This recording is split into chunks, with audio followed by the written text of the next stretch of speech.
Hello everyone, welcome to the 16th International Conference on Business Information Security organized by Belgrade Metropolitan University.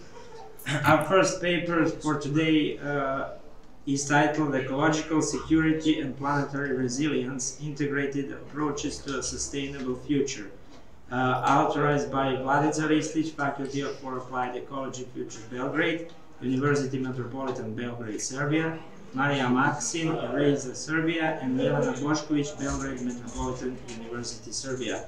I invite the author to begin their presentation. Thank you. Hello. Hello, everyone. Hello, Professor Jana, you can start the presentation. Okay. Hello, everyone. Respected and dear ladies and gentlemen, colleagues, honored guests, university professors, scientists, experts, students, and business people. The authors of this paper, of special gratitude, the President of Belgrade Metropolitan University, Emeritus Professor Dr. Dragan Tomazet, Dean of the Faculty of Information Technology of Belgrade Metropolitan University, Professor Dr. Nemanja Zdravković, and Lady Olga Pavlović, member of organized committee.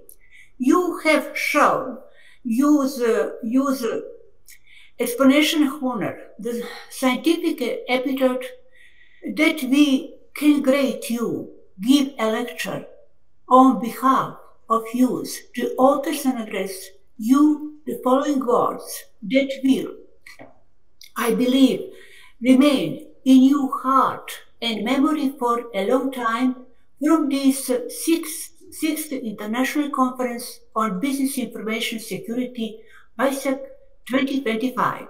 At this moment, I cannot help but express my great respect and admiration to all members of scientific, academic, scientific, university professors who will give their lecture today and thus make a scientific contribution to the planetary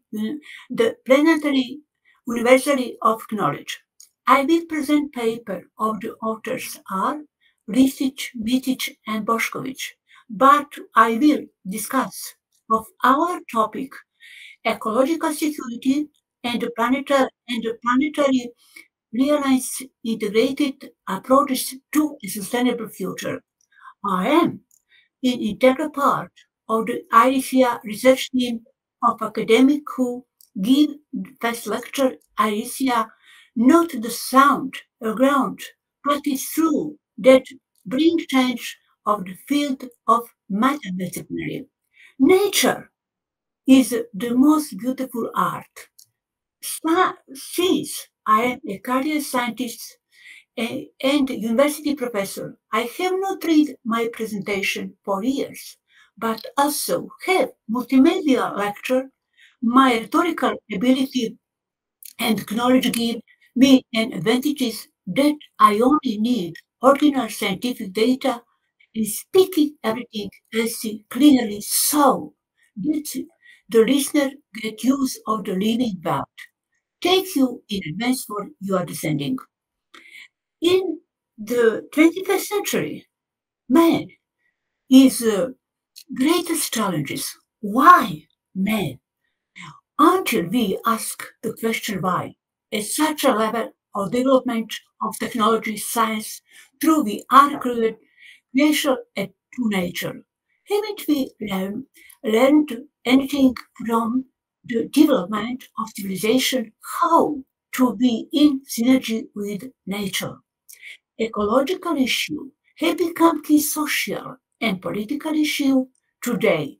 However, the psychological puzzle remains why the human species behave so arrogantly toward nature when, literally speaking, it is the last and very late new corner in the evolutionary chain of the living world on planet Earth.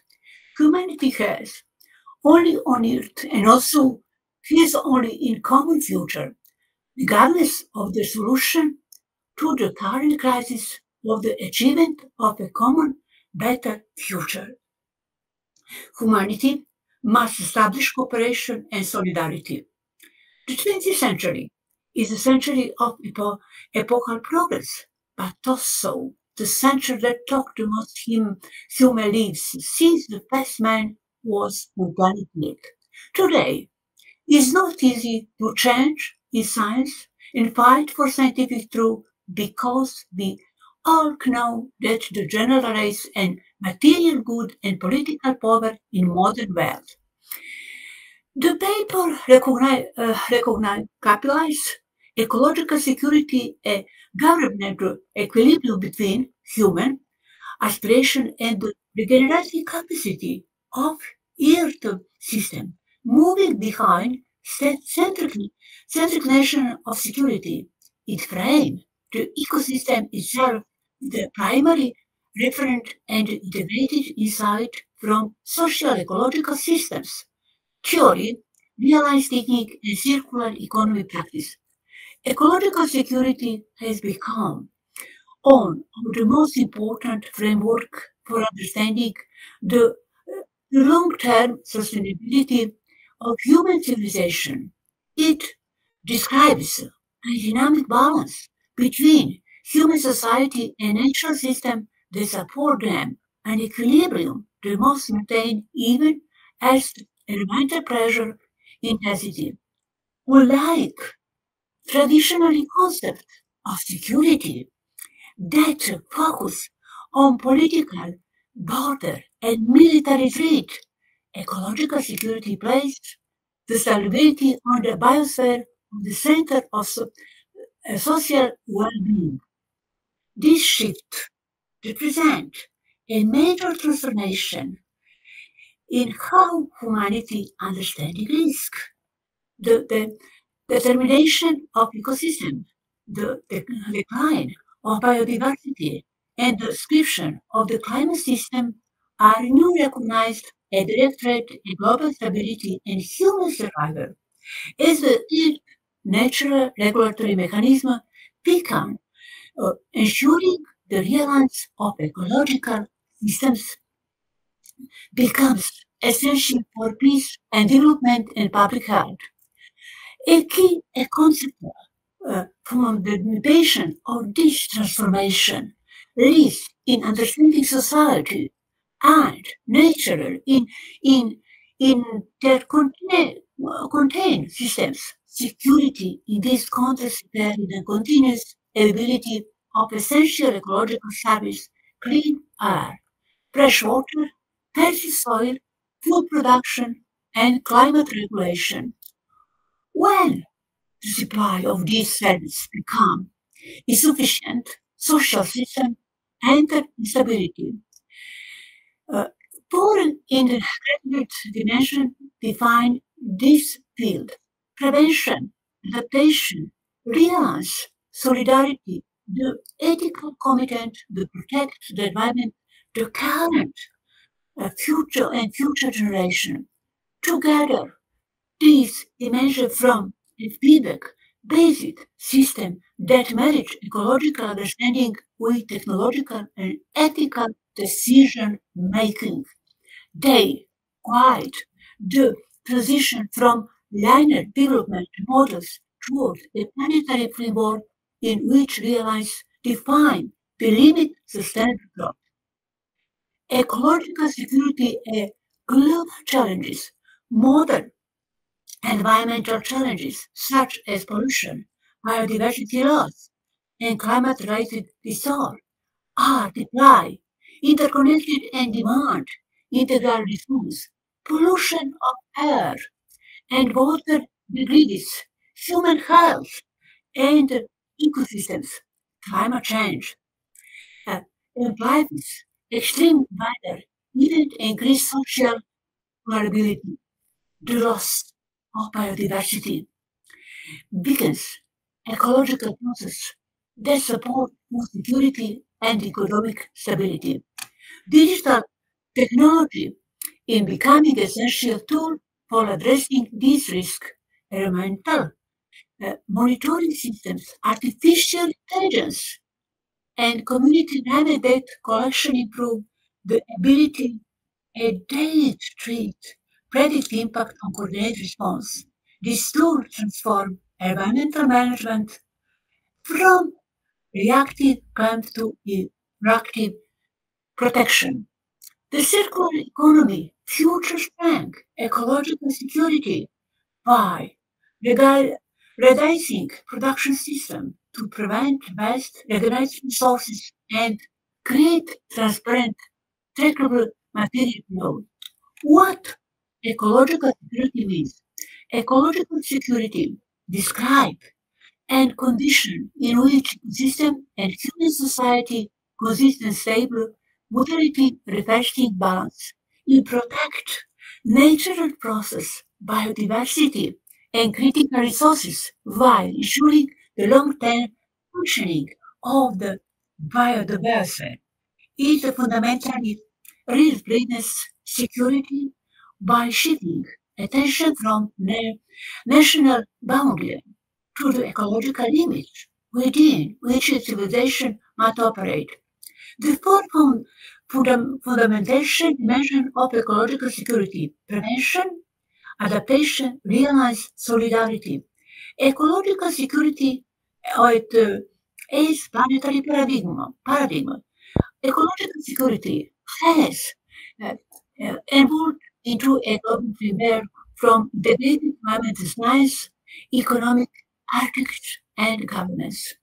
It agrees to the stability of human society depend fundamentally on the stability of the Earth system. When ecological boundary is breached through resources, depletion, biodiversity loss, climate disruption, security risk escalate rapidly.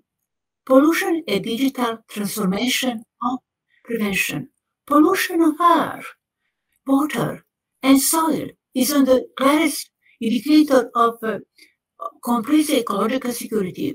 Urban pollution worldwide are exposed to harmful pollution level and the consequence affect human health, social cohesion, and ecosystem stability. Digital preventive technology, sensor network, real-time data platform, and AI-based prediction are transforming environmental protection. Climate change, extreme events, and resilient infrastructure. Climate change is the most powerful destabilization force affecting ecological security today. 21st century. Rising temperatures, extreme weather events, and unpredictable climate pattern disrupt agriculture, infrastructure, and ecosystem. A new generation of climate realized infrastructure is being designed to withstand shocks, flexibility, redundancy, and integration with natural system. Artificial intelligence-based early warning system significantly improve for forecasting of load, storm, and other hazards, allowing for timely evacuation and resources planning. Biodiversity loss and ecological distortion. Declining biodiversity threatened the ecological foundation on which human society rely. The loss of species weakness, ecosystem function is pollution, soil regeneration, water purification, and diseases control plant, animal, and human population. Agroecological approach strength rural reliance by linking agriculture with natural process. Urban green infrastructure uh, enhance biodiversity, reduce heat stress, and improves quality of life. From a linear consumerization to circular responsibility, the shift from a linear economic model to a circular only crucial for ecological security. Linear system really on extraction, consumption, and disparate generation high level of cost and emission. Circular systems, by contrast, keep natural to global disruption. Digital tools such as blockchain, data analytic, and digital twin simulation make supply chain more transparent and efficient. Community-based zero best program transforms sustainability into culture practice, creating network of shared responsibility and ecological citizenship. Research synthetic pure planetary relevance. Evidence show that ecological security emerges where prevention, adaptation, reliance, and solidarity function together as single system. Society the mentioned strong ecosystems, emblems, circular resource flow, and J, citizen and decision make enjoy higher, realize, and lower environmental impact. The other conclusion is clear. Long-term sustainability of human society depend on aligning economic and social systems with ecological limits. Ecological security is therefore not an abstract idea, but a measurable balance between human intelligence and environmental integrity. Conclusion our paper. Ecological security should be understood as a dynamic balance between society and the earth system, one in which human aspiration remain within nature's regenerative capacity. In this perspective, real security in the 21st century areas not from military strength or territorial defense, but from the health and reliance of the planet's living system. Stable society prevent forestal risk, adapt to unavoidable changes, build realize into critical system and share responsibility across generation. Ecological security in the civic framework of life, in the again, a way of organizing knowledge, institution, and value so that human flourishing does not undermine the foundation of life itself. It transforms vulnerability into realize and redefines prosperity as the ability to care for the condition that allow our being to thrive. Thank you very much for invitation. Thank you very much. The best regards, your Yelena. Thank you very much. Diana Bošković for this great presentation. Because we don't have much time, we will go to our next presenter. And the title of our next paper is the use of artificial intelligence for the detection of cyber threats in electronic health system by Vesna Simikic from Faculty of Technical Science, Čačak, Serbia. I invite Professor Vesna to begin the presentation. Thank you. Just allow me to share screen, please. I would like to say for the organization committee of this conference for opportunity to present my work. I'm Vasinkic. I'm master degree of this computer science and cybersecurity, and I'm PhD student in the Faculty of Technical Science at the University of Columbia. The area of my research is applying artificial intelligence in medicine. I also work as an IT specialist at public health institution hospital Sveti Račevi in Devina, Republika Srpska, in IT and security department. My work is the use of artificial intelligence in the detection of cyber threats in electronic health systems. I will start. In recent decades, the digital transformation of healthcare systems has led to massive integration of electronic health records, EHR, resulting in improved efficiency, reliability, and quality of healthcare. However, This digitalization simultaneously opened the door to numerous of the cyber threats, including unauthorized access, data theft, and ransomware attacks, and vulnerabilities and in IoT systems and in IoT devices. The complex interconnections of systems require sophisticated protection measures that can respond to dynamic threats in real time. In this context, the application of artificial intelligence and machine learning is increasingly becoming a key component of the modern healthcare cybersecurity. AI and ML offer advanced capabilities for anomaly detection in electronic health records, enabling proactive detection of threats before they could cause harm. The aim of this paper is analyze the application of AI for the detection of cyber threats in HR systems with special reference literature published in international journals and conference the period in 2024 or 2025. For the preparation of this work, I was performed the systematic research of the professional literature in databases such as Google Scholar, the PubMed and ScienceDirect. I've also considered the advantages and the limitation of using AI in this context and offer recommendation for future research and implementation.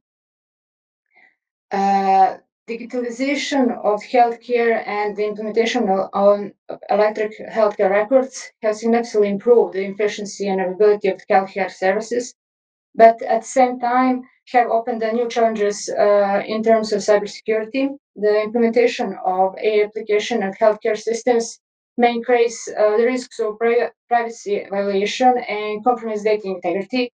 In addition, the healthcare sector is increasingly becoming a target of superficial cyber attacks, including ransomware, like I said, supplier attacks, and compromise the Internet of Things or especially Internet of Things devices. This slide shows how combination of algorithms like isolation forests and SRM can achieve exceptional performance, like we can say 90% security. Also, you can see around the forest, Canaan and Knife bias achieve average accuracy between 78%.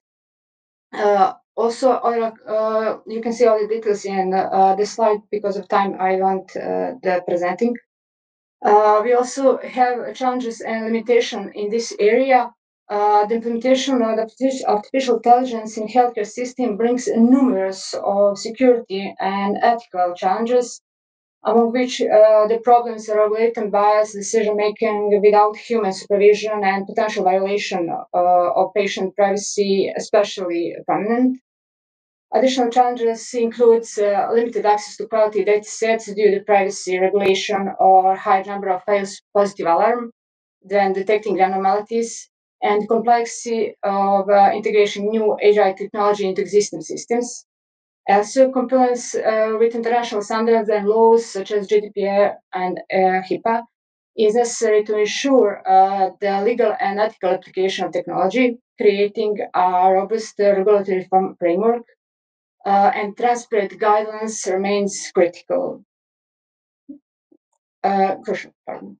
From the research result, I will highlight the works that I have listed in the next two slides. I would like to mention that the United Kingdom, especially England, is very open to modern approach to cyber protection healthcare systems.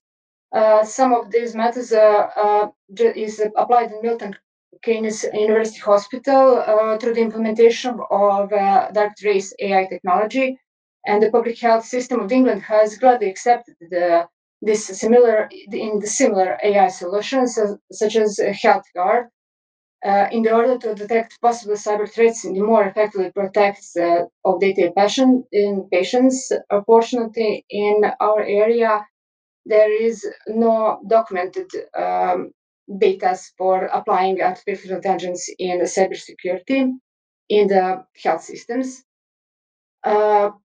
And then I'll say that the implementation of new technical solutions, including artificial intelligence, requires a strategy that integrates technical, organizational, normative aspects. technological efficiency is not enough without addressing challenges related to data, infrastructure, and regulatory framework. Developing internationally accepted standards for the safe application of AI in agile systems, artificial intelligence can become not only a threat detection tool, but also the key pillar of the modern cybersecurity and healthcare.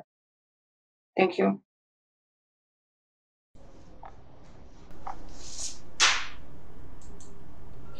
Thank you, Vesna, for great presentation. Are there any questions from the audience? No, okay. I have one question. Your review highlights that models like isolation force plus SVM and HRBERT achieve very high detection accuracy. In your opinion, what is currently the biggest barrier preventing these AI models from being widely deployed in real hospital EHR systems? In general, or just in our area? In our area. Look, we have problems with first technical implementation in the side of the money because all that stuff costs a lot, but our country, Serbia and Herzegovina also, not give too much money for such technology, and we just started to open the door for our young people who want to implement their knowledge in that area. So you have deficiency in both area and technical and in knowledge area. That could be our I know I believe that we're not mature enough for this technology and this all implementation in health system. Health system is, from my opinion, in hospital where I'm working, is closed box. As you know, I suppose that in health system the priority is the patients, not the data. That's the limitation of. Yeah, okay. Thank you, Vesna. Thank you very much. You're welcome. We are going to our next presentation, and that's the paper titled Enhancing Web Security, a comprehensive study on cookie-based threats and mitigation strategies by Naven Krishna Natani, Concordia University, St. Paul, United States. So I invite the author to start the presentation. And the next presentation, the next paper titled Longitudinal Trial Design, a software-assisted approach to power and sample size optimization in pharmacological studies, Yashpret Malhotra, University of New Haven, United States. Let's begin. Good morning, good afternoon, one and all. My name is Yashpreet Malhotra, and I'll be presenting you the topic for longitudinal trial design, a software-assisted approach to power and sample size optimization in pharmacological studies. What is this research about? When discussing why longitudinal designs are important, I'll explain that they allow researchers to track changes in outcomes over time, offering a more accurate understanding of disease progression, treatment response, and behavioral patterns than cross sectional snapshots. Next, under the importance of proper sample size, I'll highlight how an appropriately powered study is essential to avoid inconclusive results, reduce type 2 errors, and prevent unnecessary ethical and financial burdens. I will then address the limitations of traditional approaches. Nothing that older methods often extend cross sectional formulas and fail to correctly account for the correlation structure in repeated measures, leading to biased estimates. Moving to modern methodological advances, I'll describe how models like LMMs, GWEs, and MMRMs better handle time varying covariates, heterogeneous variances, and non-linear trends. Under practical barriers, I'll point out issues such as limited pilot data and the complexity of applying advanced formulas in statistical software. This leads to solutions through computational tools, including the long power R package and its shiny web app, which simplify power analysis allows visualization of power curves and incorporate real-world pilot data like ADNI. Finally, when discussing the impact on research quality, I'll emphasize how these tools enhance accuracy, transparency, and resource efficiency in trial planning. Related work, the development of longitudinal data analysis has evolved through several key phases. Foundational work by Diggle, Liang, and Zeger introduced statistical frameworks for correlated repeated measures and generalized estimating equations. GEE enabled population level inference. Building on this, early sample methods by Liu, Liang, and Rohon and Liu provided analytical formulas for correlated continuous outcomes and highlighted how correlation structures affect statistical power. Methodological advancements followed with contributions from these authors introducing slope based comparisons, multi level designs, and strategic strategies for handling attrition, as well as extensions to mediation models, non-linear trajectories, and binary or clustered outcomes. Parallel to these developments, modeling frameworks such as linear mixed effects models, popularized by some of the authors, demonstrated robust handling of dropout and heterogeneous variances, making them highly applicable to real world clinical trials. When we talk about computational tools, emerging to facilitate practical implementation, including the widely used R packages LME4 and NLME for mixed effects modeling. Methodology. The methodology for estimating sample size and statistical power in longitudinal studies relies on formal statistical models that describe the outcome trajectory, correlation among repeated measurements, and treatment effects of interest. In this section, we present the theoretical background, outline key models, and describe their implementation for practical study planning. There are three methods used. One is the linear mixed effects model, then mixed models for repeated measures, and generalized estimating equations. Let's talk about linear mixed effects model. This is used for continuous longitudinal outcomes, accounts for fixed effects and random effects. When we talk about fixed effects, it's the population level parameters, and random effects is the subject specific variability. General model includes treatment effect, time, interaction, random intercept, slopes, and residual error. The sample size calculation is based on detecting the difference between mean slopes between treatment groups. The key components in these two formulas include sigma square B and sigma square E. The sigma square B is nothing but the variance of random slopes, and sigma square E is the residual variance. Temporal dispersion of measurement times, and how this method is used later on, we will see this in the later steps of the presentation. Mixed models for repeated measures. This is the second method.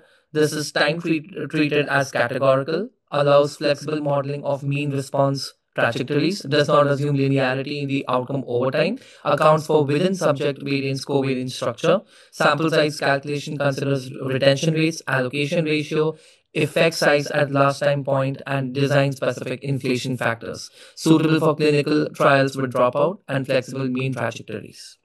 The third model is the generalized estimating equations, extends to non-Gaussian outcomes, binary, ordinal, or count data, models population level treatment effects while accounting for correlations among repeated measures. Sample size calculation depends on group allocation proportions, treatment effect, and working correlation structure. This is useful for studies where marginal or population average inference is required. Now let's talk about illustrative framework. This figure provides a schematic overview of the methodology pipeline. Researchers specify study design parameters, obtain pilot variance components from prior studies or repositories like ADNI, and apply closed form or simulation based approaches for power analysis. As you can see, the study design inputs, that is the effect size, alpha, beta, and the time points, are then given to the pilot estimates that calculates the variances and the correlations, which is then given to the model choice. We will either consider LMM, MMRM, or GEE. Once the model choice has been confirmed, we will send that sample size formulae, and the sample size formula is then used to give the power curves and sample size results. Comparison of the models. So, as we have talked about each model on a brief basis, when we compare them, The key assumptions is in LMM we have the linear trajectory, random intercepts or slopes, whereas in MMRM it is time categorical, unstructured covariance, and in GWE it is marginal mean model working correlation. How each of these is used in applications: LMM is used in applications like continuous outcome slope comparisons, MMRM in clinical trials with dropout flexible means, and GWE is binary or ordinal outcomes population effects. Now, after using one of these three models, what is the result? So, I have presented three different case studies based on the three different types of methods used. So, let's start with the case study one, that is Alzheimer's cognitive decline. So, Alzheimer's cognitive decline. Um, In case study one, that is the Alzheimer's cognitive decline, the pilot data from Alzheimer's Disease Neuroimaging Initiative, that is the ADNI, were used to model cognitive decline on the ADAS-Cog scale using a linear mixed effects model. Assuming a target treatment effect of 1.5 points, a type 1 error rate of 0.05, and 80% statistical power, the calculation incorporated both the variance of individual slopes and residual variance. Using these parameters, the required sample size per group was estimated to be approximately 207 participants, yielding a total of around 414 um, participants evenly split between the treatment and control groups. This demonstrates how pilot data and model-based variance estimates guide precise sample size planning for longitudinal studies. Let's talk about case study 2, that is hypothetical blood pressure trial. A hypothetical 5-year blood pressure trial with 3-visit baseline year 2 and year 5, baseline year 2 and baseline year 2 and year 5 was considered to detect a mean slope difference of 0.5 mmHg per year. The analysis demonstrated that the required per group sample size is highly sensitive to both the within subject correlation, this is the within subject correlation, and the outcome variance sigma square. For example, higher correlation substantially reduces the sample size, while larger variance increases it. These results highlight the critical role of correlation structures and variance assumptions in longitudinal design, study design, and sample size planning. Case study 3, that is the MMRM with attrition.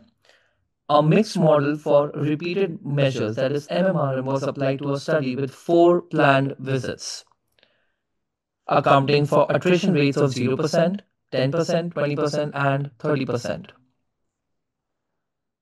Assuming an exchangeable correlation of P equals to 0.25, a standard deviation of sigma equal to 1, and an effect size of effect size of 0.5, the required per group sample size was calculated to be approximately 87 participants. This case highlights the importance of adjusting for attrition to avoid underestimating sample size and ensure that the study remains adequately powered.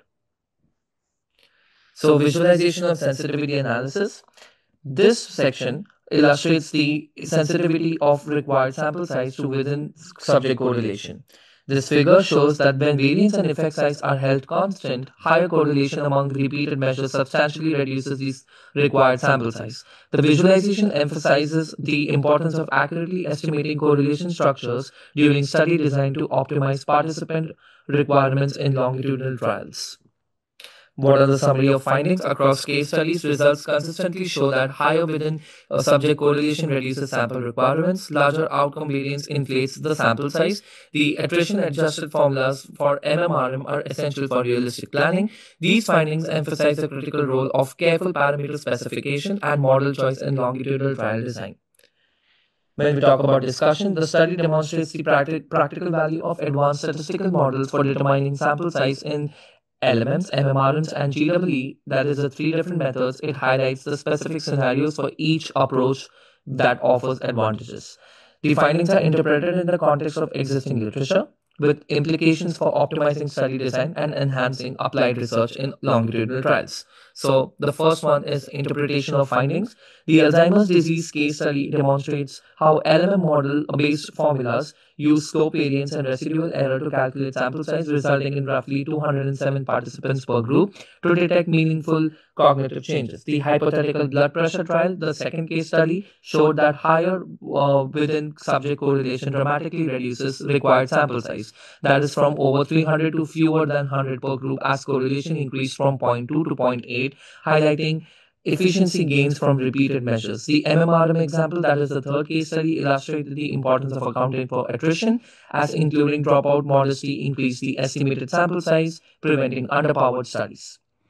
Now, talking about comparison with prior work, the findings support established theory, confirming that correlation structures strongly affect sample size, as shown in early work by the authors Liu and Liang and the second author Diggle from the MMRM analysis, also aligned with the second author recommendations for attrition adjusted planning.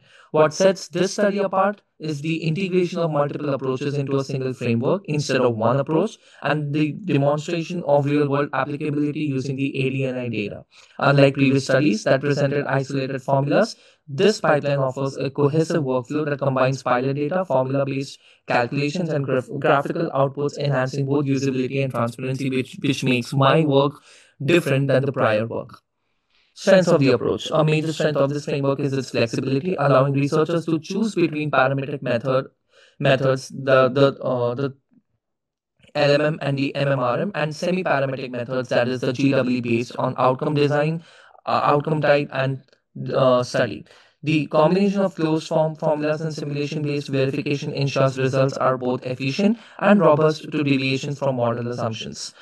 Additionally, the Shiny app provides interactive visualization of power curves, making it easier for non-statistical users to understand and interpret complex trade-offs between design parameters. Definitely, with what project or what work we do, we always have limitations and challenges which we progress every time. And the limitations here is, despite its strengths, the framework has some limitations. Like, it primarily addresses continuous outcomes, whereas many clinical studies involve binary, ordinal, or time to event data, for which standardized implementations are limited. Accurate sample size estimation also depends on high quality pilot data, and for new or under studied populations, variance and correlation estimates may be uncertain. Practical implications. For applied researchers, this methodology provides a clear roadmap for designing efficient and ethical longitudinal trials. Future directions. Future methodological advances should focus on extending support for generalized outcomes, adaptive trial designs, and Bayesian approaches. And in summary, longitudinal sample design determination is a complex process shaped by multiple design factors, integrating established statistical models into user-friendly software, that is the Shiny software, represents a significant advancement, enabling researchers to plan studies that are both scientifically and rigorous and ethically responsible. I would like to conclude with some key insights. The first one is unified methodological framework. Again, it consolidates the three approaches for diverse outcomes and study design, integrates theoretical formulas with computational tools. The computational tools are basically the Shiny app and the Long Power R package, enhances accessibility, transparency, and reproducibility for applied researchers. The second is illustrative findings within subject correlation, which means higher correlation will have lower required sample size. Variance impact. Larger variance will have increased sample size, accurate pilot data critical. And attrition, adjusting for dropout prevents underpowered studies in long-term trials. Then practical implications. Case studies, that is the Alzheimer's progression, hypothetical trials demonstrate importance of correlation, variance, and attrition assumptions. Supports model-based data-driven planning for efficient and robust longitudinal trial designs. Future work. Broader outcome types. Extend to binary, ordinal, time to event, or zero inflated outcomes. Adaptive and Bayesian design. Enable mid-trial sample size re-estimation and Bayesian decision making. Machine learning for pilot estimates. Improve variance and correlation estimation from incomplete or heterogeneous data. Disease-specific databases, like link Shiny app to additional longitudinal repositories beyond ADNI database. and then simulation frameworks, standardized libraries for sensitivity analysis under varying covariance or nonlinear trajectories. Thank you.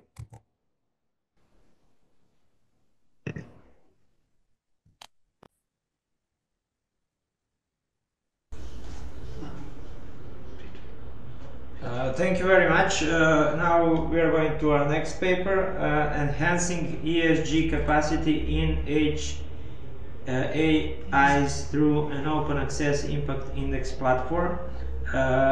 Goran Pavlovic, Faculty of Management, Belgrade Metropolitan University, Serbia. I invite Professor Goran to start the presentation. Thank you.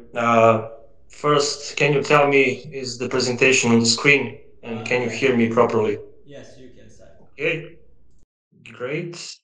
As you have said, my name is Goran Pavlovic, and I'm the assistant professor of the Faculty of Management.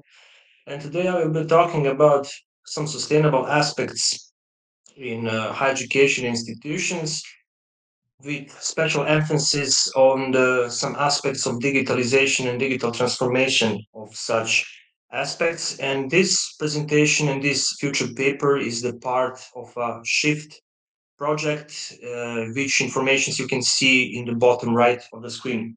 And please feel free to stop me if there are any sound problems or presentation problems, so we can make this efficiently. What is actually ESG in higher education institutions? Well, it is the aspect of implementing sustainable principles, that is, environmental, social, or governance principles in higher education institutions. Why? Because colleges, universities, like any other university or any other institution, has to be sustainable in its business. Its task is not to just create and disseminate knowledge, but also to equip future leaders with social governance and environmental skills and knowledge that will make those higher education institutions where they work more sustainable. In some future aspects, it can increase their reputation, attract more students and qualified staff.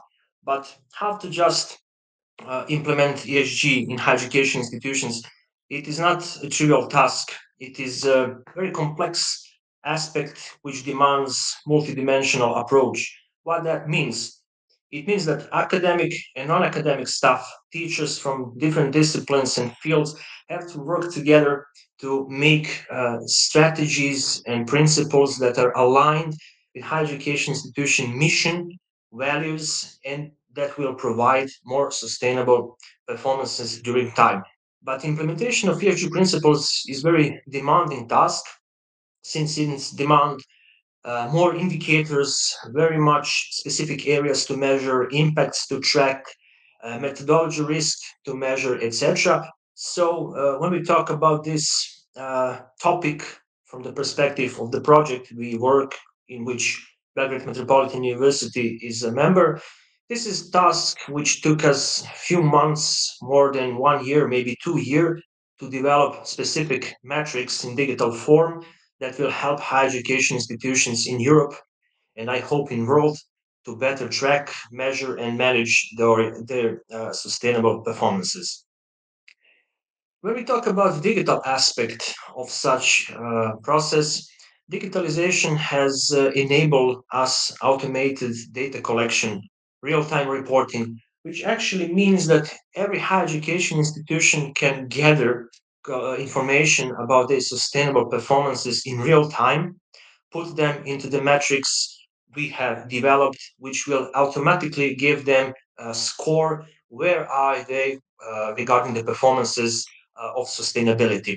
Also, this platform will allow higher education institution to track its historic performances during time, to compare with other higher education institutions in country or outside them. So the main purpose was not just to improve performances, but also to create and disseminate knowledge across Europe, and I hope across all world, how to improve those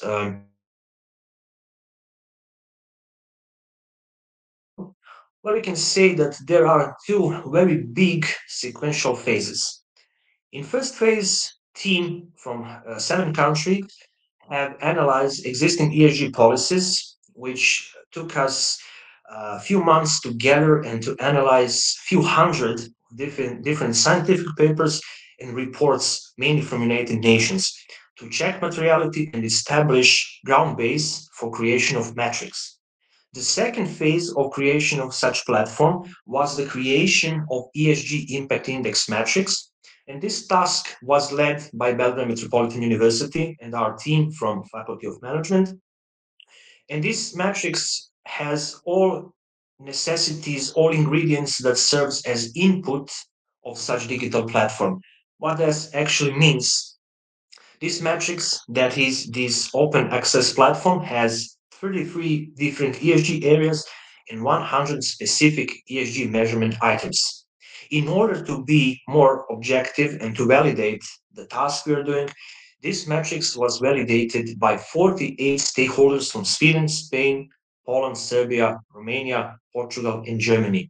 In final, this led to ESG Impact Index Open Access Platform, which is user-friendly digital tool that enable higher education institutions to track, measure, and manage their ESG performance. How this tool looks in practice? Well, its key functionalities are that it is open but requires login. This login demands institutional address, so no private email addresses can be used. It is integrated with the project website. Why? Because on this website you can find all informations about ESG in higher education institutions. And it is hosted by University of Łódź from Poland, which is main subject in creation of such platform. Also, ESG Impact Index platform provides us data visualization features, dashboard, benchmarking features, report generations, and here you can see a self-assessment aspect. As you can see, for each of previously mentioned 100 specific items, we use 1.5 Likert scale. Why? Because in those few hundred papers and researchers we have checked, main approach to measure ESG performance was to use Likert scale. So we have decided to do so in our open access platform, where one on this scale means that there are no initiatives or awareness related to ESG, and five means that the institution is completely developed related to the ESG performance. Here on this slide, you can see one example how to measure one of 100 specific items related to the environmental dimension. As you can see, it is a campus land in biodiversity, environmental dimension. You have three specific statements related from 1 to 5. When we complete all statements to ESG, we can get to the ESG dashboard, which is next element of this open access platform. And you can see that ESG dashboard provides us first total score for all three dimensions. Then each score for each E, S, and G dimension. Also, you can see the maximum of such score. Besides that, ESG dashboard gives us visualization where you can see your score on the graphic, then the maximum possible score on the graphic, and you can put a benchmark organization. It can be any higher education institution you want that has integrated in this metrics. So it's actually very good practical approach since, for example, you can compare with more developed, sustainable countries in the world like Sweden, and you can see which levels, which aspects you need to improve to be more sustainable. Also, this ESG dashboard gives us a specific score for each element, top five specific items where higher education institution is leading, and top five areas that are very poor related to ESG performance that needs to be improved. And the next aspect, because of that, is the training module. It is the special aspect of the open access platform that provides us knowledge related to E, S, and G dimensions we can use to train our academic and non-academic staff. In this training aspect, you can find many documents, many subjects and training curricula that can be used for learning.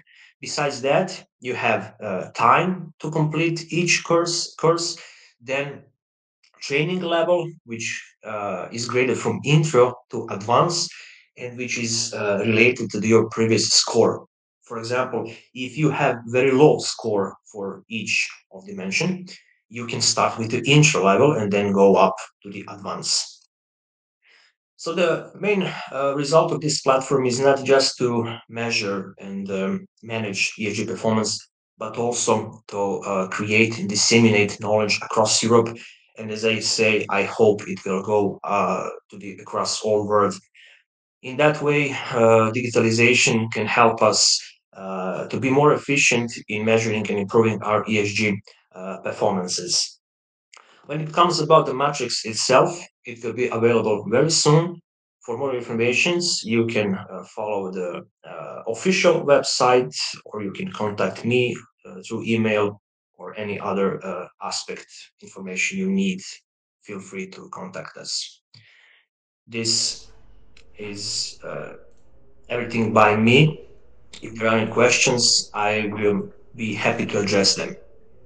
Okay, thank you very much, Professor Goran.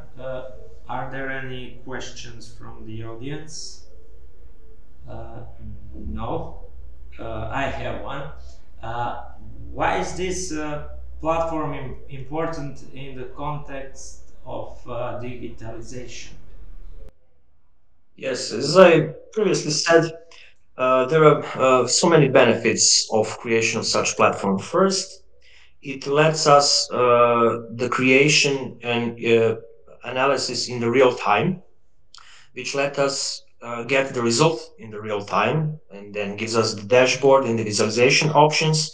It provides us possibility to compare ourselves through time or compare ourselves with different higher education institutions in world, in country, in Europe, etc. But I would like to emphasize the special digital benefit of this platform is the creation and dissemination of knowledge. Since higher education institution provides the information about their sustainability, we can use those knowledge, for example, created from higher education institutions in Sweden, in Spain, in Germany, and use them to create knowledge for ourselves in Serbia, for example, to create strategy to improve ESG performances as quickly as possible and put us closer to the European country and their level of sustainability performances.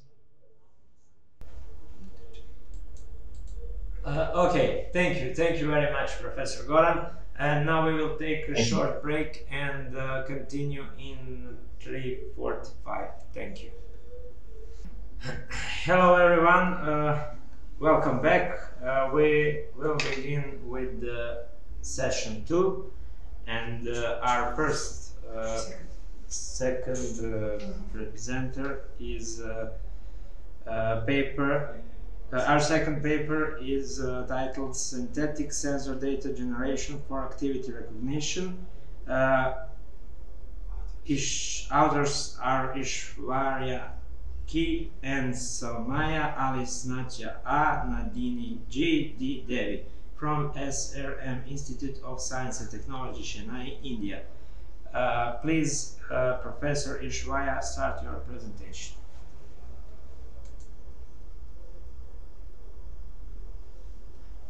Professor, you can start your presentation. No. Professor, you can start your presentation. Please, You're unmute. muted. You are muted. Good evening, sir. This is Dr. K. Aishwarya from SRM University. My topic is sir?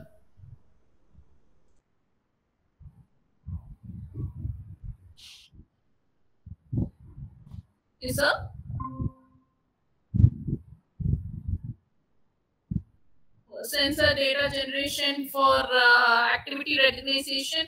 Here, as such, I have recognizing the human activity via the two different types of sensors and as well as with the vision-based approach. We have a two different approach. We have done with both the approaches, but the first I have done with the sensor-based approach. Here, with that, I have found the review literature. In that literature review, I have found that some of the limitations like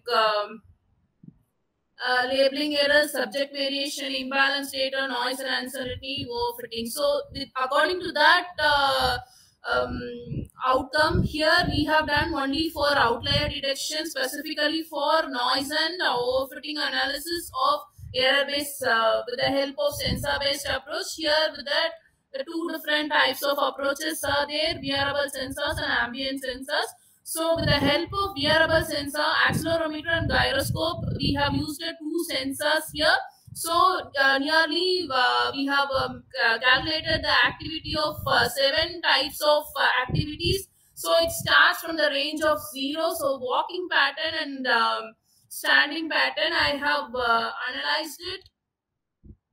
So here for the person with the help of smartphone sensors, here with the help of gyroscope, I have mentioned the signals. I have shown here the signals. So here, this is the architecture design. We have designed with it the main concept. Here we are using a smartphone. So with that, we are going to specifically identify the outlier detection with the help of the previous work that is done with the general CNN. We have modified that CNN as a 1D CNN for the feature extraction, as well as we have classified using the LSTM.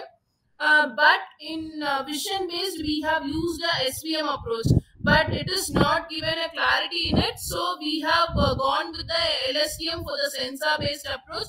And here I have told that we are using 7 different activities specifically for identifying two different, like a basic activity as well as with the different types of activities. So the in basic pattern, we are using a standing and sitting position and as well as a walking positions.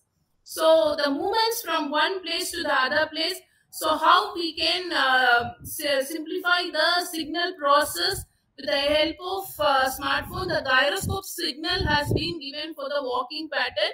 So here with the help of coordinates X, Y, Z. So according to that, and again for the sitting pattern also, I have shown you some examples here. With this, the filter here for the noise removal, we have used a Coleman filter.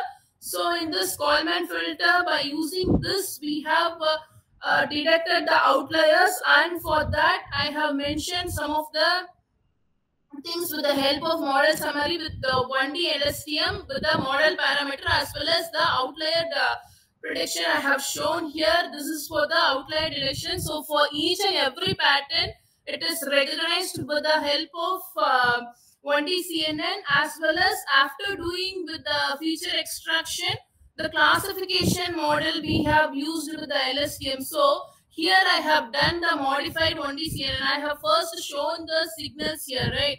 So the input signals, from that the modified one we have took with the convolution layers, and each layers after that the feature vectors has been classified, and that the final activity has been predicted. And here with the help of response, whichever I have used is a Coleman filter, and according to this, the final work by I need to combine both the sensor as well as a vision based with a hybrid work. But in sensor itself, we are not having a clarity in it. So with that, the identification of 1D CNN. So here again, I'm going with the Inception V3 for CNN architecture. That is, we have different types of CNN architecture, right? So here, so Inception V3, with that the efficient net we can able to identify it. So finally, I have given the activity like it is used for healthcare prediction. So for it will be useful for the human to analyze each and every activities, not only for the healthcare alone. For other applications also, we can use this one. For outpatients or from the elderly peoples, for all of them it can be used. And finally, I have took some of the references. So here the model parameters have been given. We have nearly took with 50 epoch, and this is our model summary.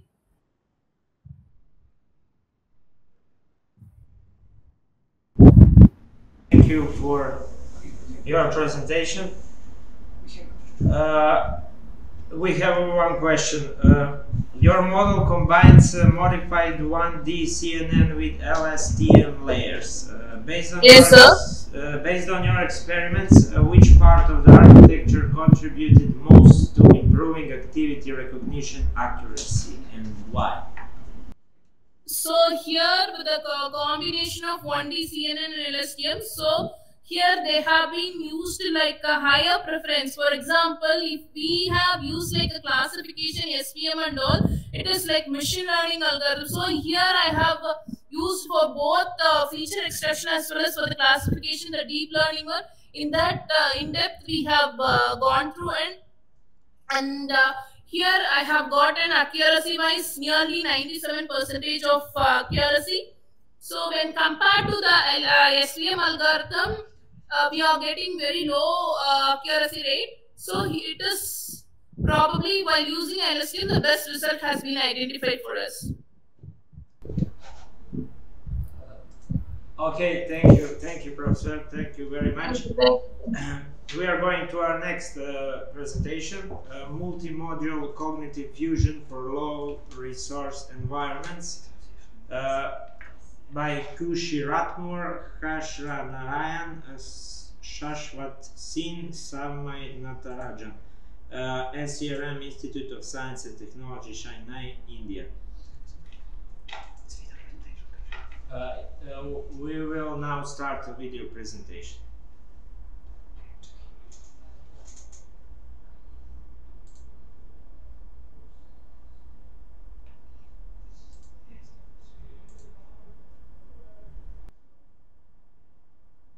Good evening, everyone. Before I begin, I would like to sincerely apologize for not able to be present live on 28th November. I have a university.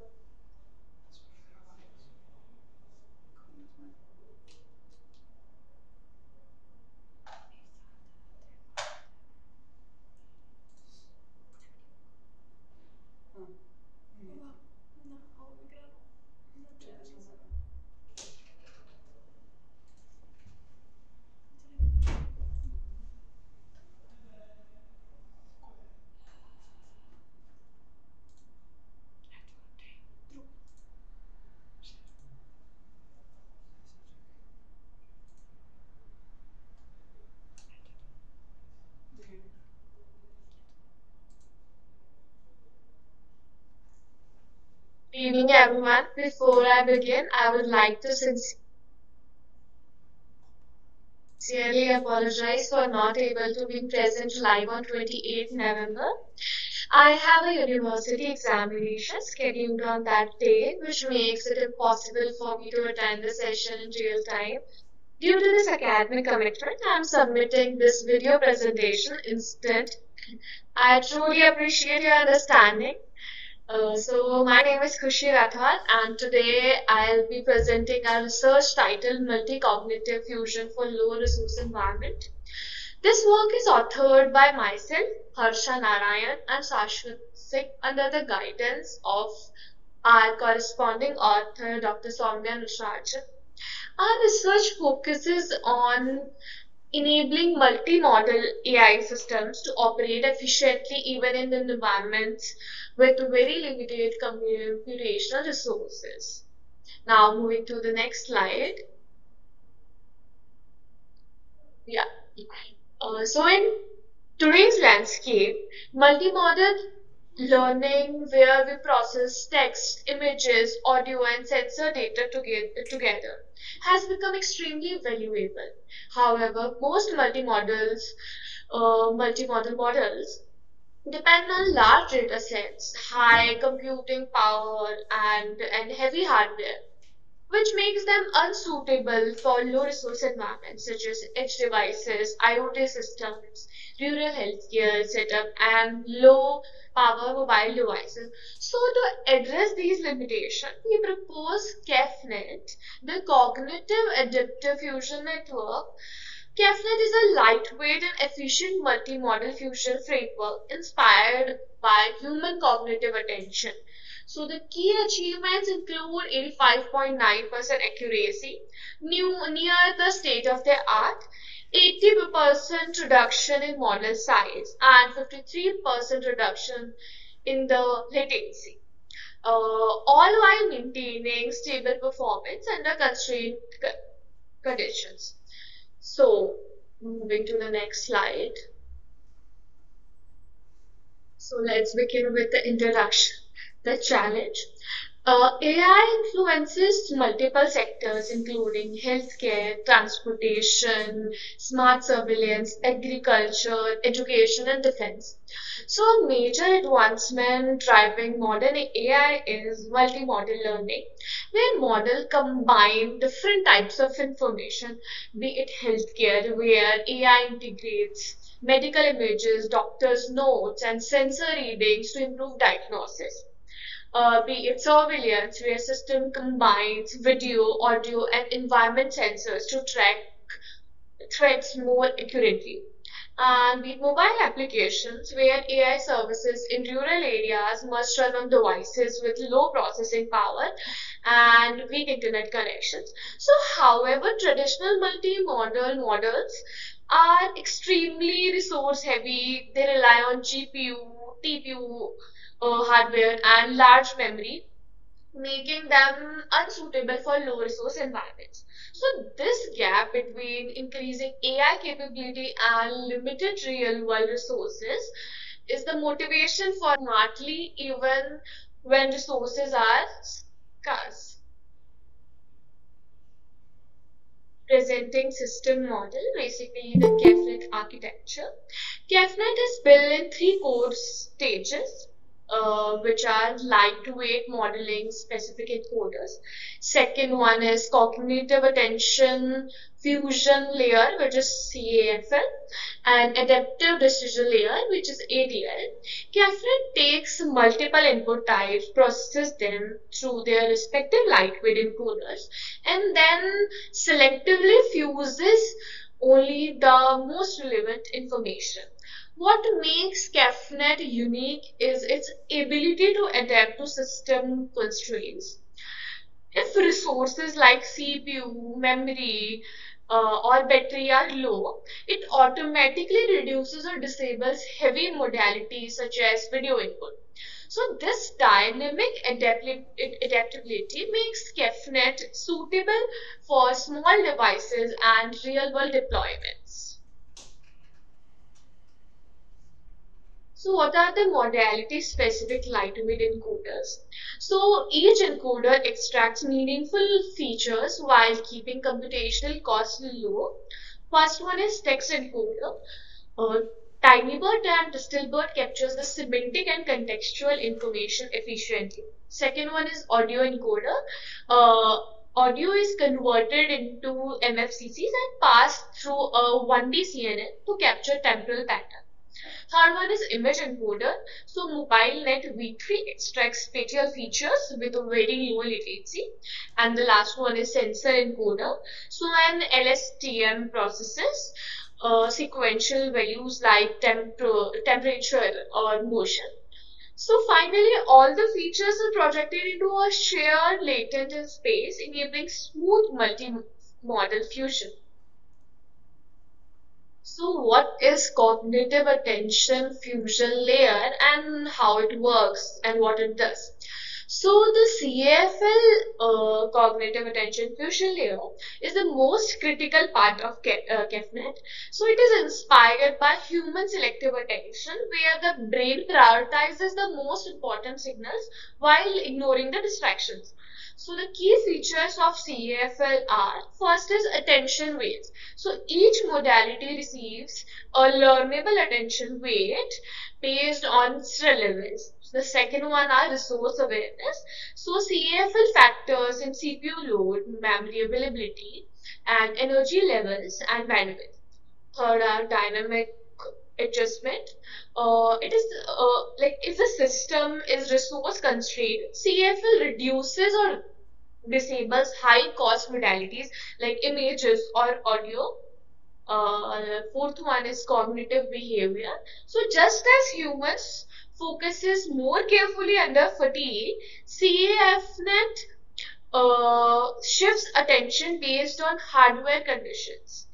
So this result in a fused multimodal representation that is accurate, efficient, and adaptive. So what is adaptive decision layer in CAFNet? So the ADL, basically the adaptive decision layer, handles prediction and resource optimization. So the first part is decision inference.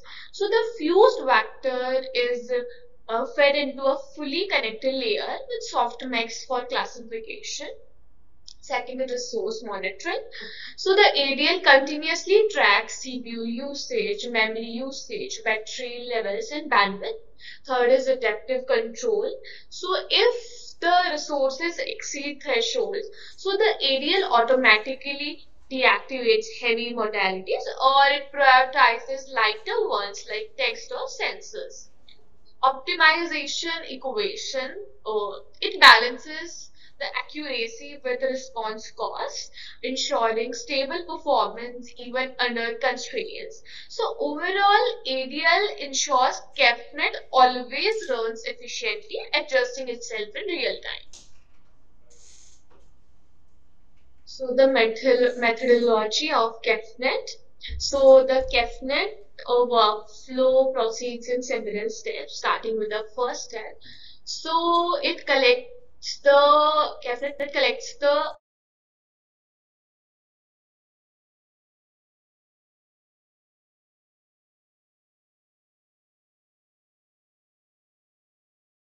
different types of data of inputs like text, voice, images, or sensor reading depends on the application needs.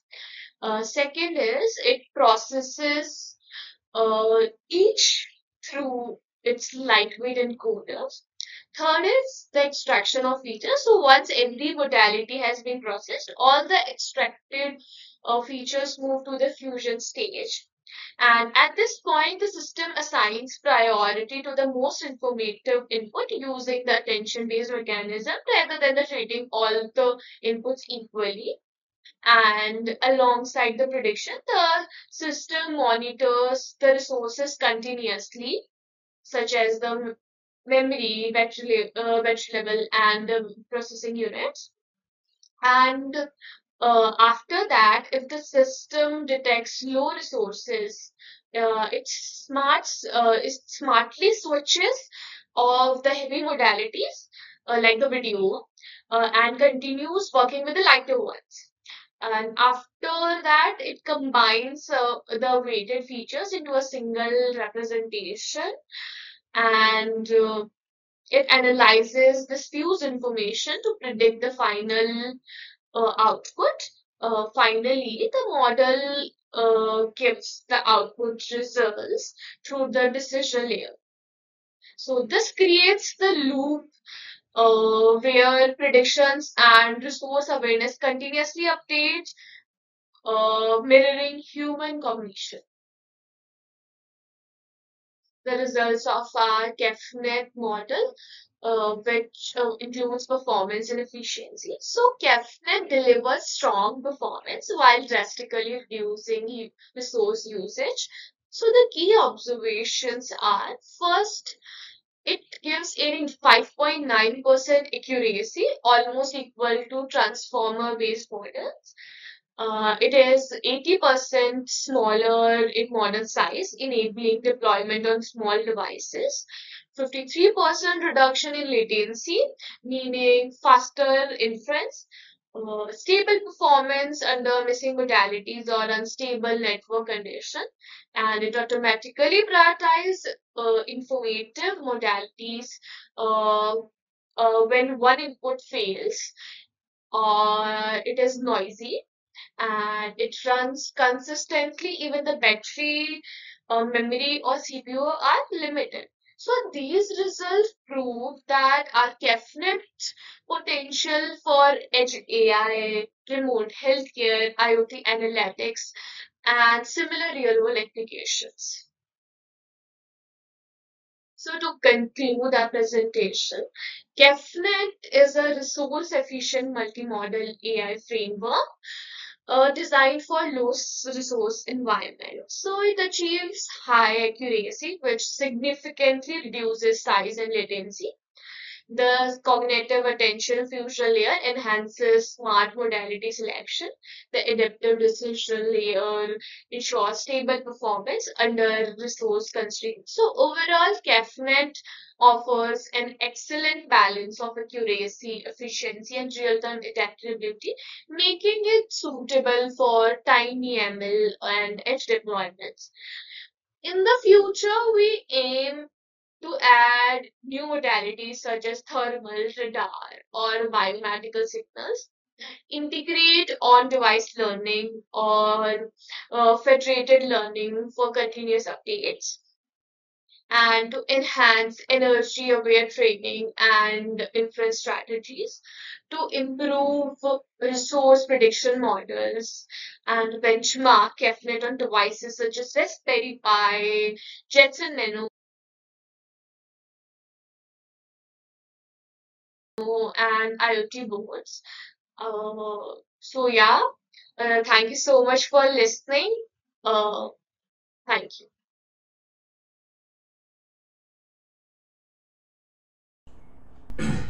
Okay, thank you very much for this presentation. We now move on the next presentation. Explainable AI for Sleep Disorder Diagnostics by Nikhil Vijayakumar and N. Harivazagan from SRM Institute of Science and Technology, Chennai. I invite the author to start the presentation. The next paper, a study of emotional intelligence and leadership behavior of executives in the IT industry in Pune City. Zabullah Rahimi, Punjabi University, Patiala, India. I invite the author to begin.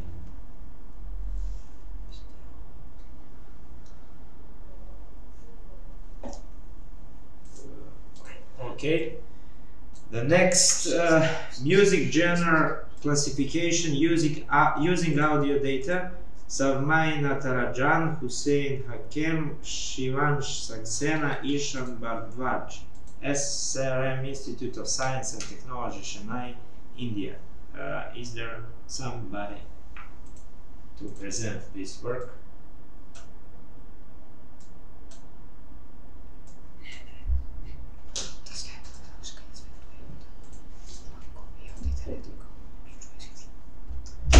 Okay, the next presentation, integrating trusted types with SolidJS and Cypress, enhancing web application security. Santosh Kumar, CFS Pharmacy, United States. I invite the author to start.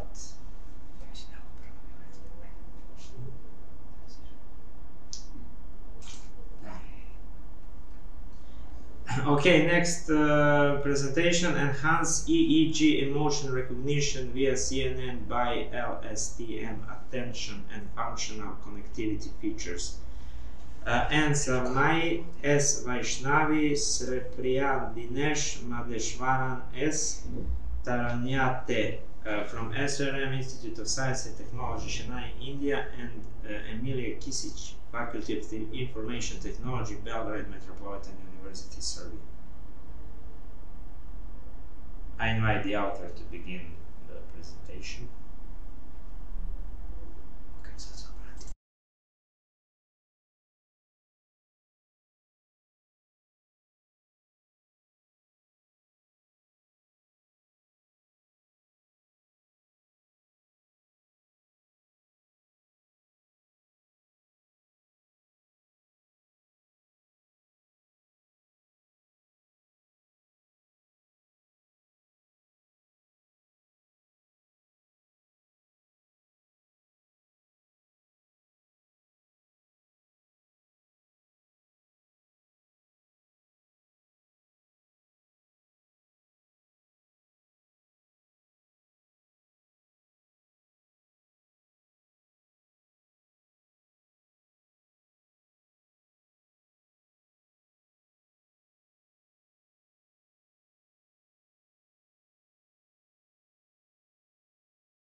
Our next paper is Explainable AI for Sleep Disorder Diagnostics by Nikhil Vijayakumara and Arivasgara from SRM Institute of Science and Technology, Chennai, India.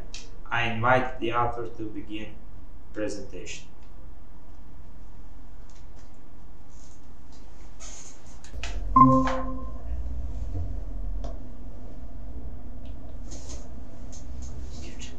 You can start, and we can't hear you.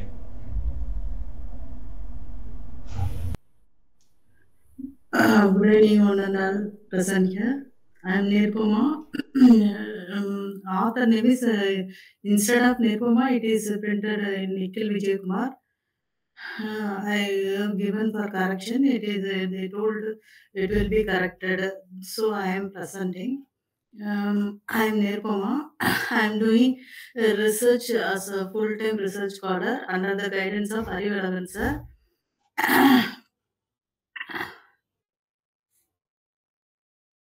In the Department of Center in SRMIST, Katamkulathur, Sengalpattu.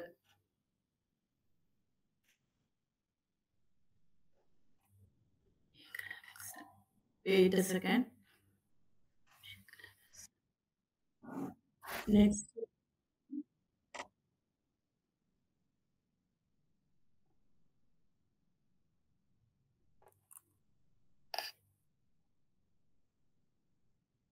This is my presentation.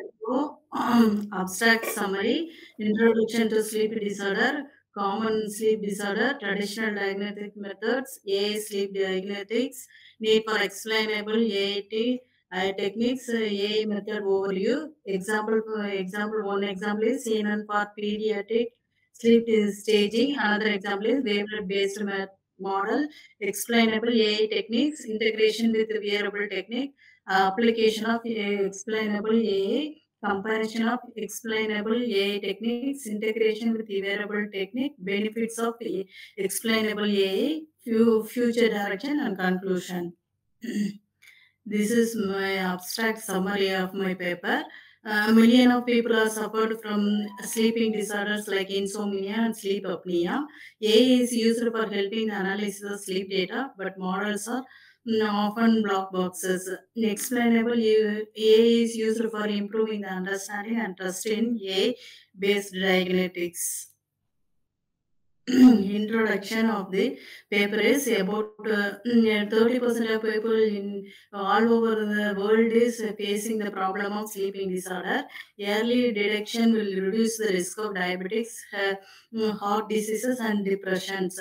AI offers automated and affordable alternative to traditional sleep tests. Introduction to sleep disorder. Sleep disorder is a mental disorder. It will affect both mental and physical health issues of the human being.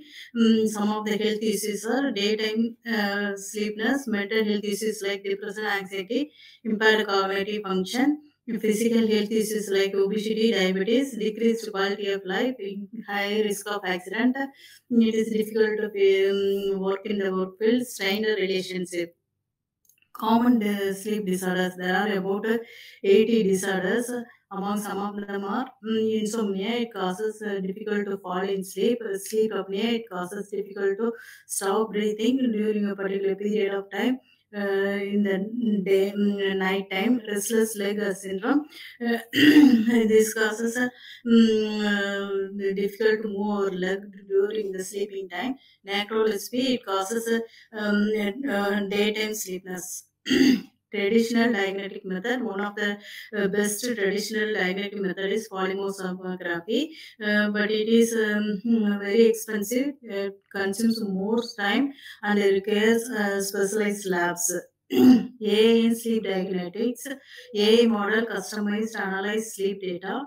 Machine learning and deep learning detects sleep patterns and disorders. DL need for better accuracy, large data. Need for explainable AI decisions are often difficult to interpret. Explainable AI makes model prediction transparent, interpretable, and reliable for clinical use. AI methods overview. Early studies using ML techniques are decision trees and SVM. Later, deep learning uses the CNN and RRM, which are very popular and which are used for analyzing EEG and ECG data. Example, one of the examples CNN for pediatric sleep staging. Deep learning on EEG data for children achieves the accuracy of 86.9%. It includes grade CAM visualization, explained EEG pattern linked with sleep stages. Another example is wearable device and smart sensor. Wearable devices are used for collecting the data like the oxygen, movement, heart rate. AI models uses this continuous for monitoring. Explainable AI used for interpreting result clearly for clinicians. Another example is the wavelet-based model. EEG data processed with wavelet, which are reserved parameters. So using reserved parameters, machine learning classifier achieves the accuracy of 87 percentage for different sleep disorders. Some of the explainable AI techniques are shape, line, integrated gradient, salient maps, counterfactuals. Shapes are used for showing the feature importance. Line are used for explaining the local model. Integrated gradients are used for connecting the output to inputs. Salience waves are used for visual highlights of key regions. Counterfactuals are used for what if scenario explanations. Comparison of explainable AI techniques, shape which is high interpretability but computationally costly, Lime which is very easy to use, IG it is good for time series but needs differentiable models, saliency maps simple visuals but noisy, counterfactual it is useful but complex. Integration with the wearable technique, it is explainable, helps interpret wearable data. Examples, one of the example is shape which reveal how heart rate and oxygen level indicate sleep apnea. Application of XMA in this in obstructive sleep apnea, it is used for analyzing the airflow and the oxygen. In insomnia, it affects the lifestyle factor. In narcolepsy, it gives the pattern EEG patterns for onset. Restless leg syndrome, limb movements. Movement features are benefits of explainable AI. It gives transparency for clinicians. It gives the trust for patient. It is easier for clinical validation. It gives a personalized statement. Challenges and some of the limitations are it is very complex. It requires large data for this sleeping disorder and it is high compression cost. There will be a trade-off between accuracy and interpretability. There will be a lack of standard framework for clinical use. Future direction. Hybrid, there should be a hybrid AI model which combines statistics and ML. It should give a real-time explainable AI for wearable device and it should integrate data from multiple sources. It gives like it should give regularity standards for a safe AI use. It should give patient focused explanations. Conclusion. This it should the conclusion will be explainable AI improves reliability, trust in AI based sleep diagnostics, and it should bridge the gap between data science and healthcare, and it should focus on patient centered transparent AI models. These are my reference. Thank you. Professor Nirobama. We have one question Thank you, for sir. you. Uh, Okay. Among the various XAI techniques you reviewed, which one do you believe is most promising for practical clinical adoption in sleep disorder diagnostics and why? Shape, I think, sir. Excuse me.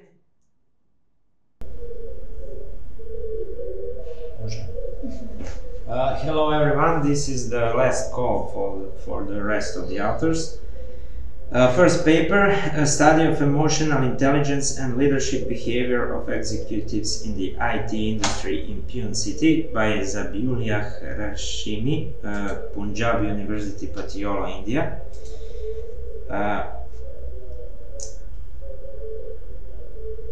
Second presentation, music genre classification using audio data, Sonia Natarajan, Hussein Hakim, Shivansh Saxena, Ishan Bradvai from SRM Institute of Science and Technology, Chennai, India. Next paper, titled Integrating Trusted Types with Solid.js and Cypress, Enhancing Web Application Security, authorized by Santosh Kumar, CVS Pharmacy, United States.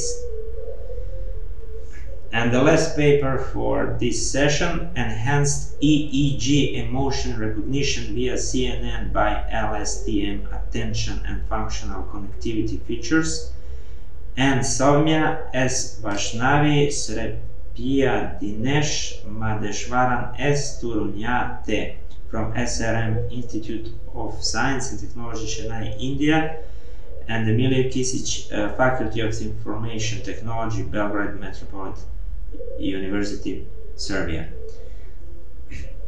This concludes session 2 and the full program. I would like to thank all authors for their contribution and all participants. Thanks you once again, and hope that we will see you again next year.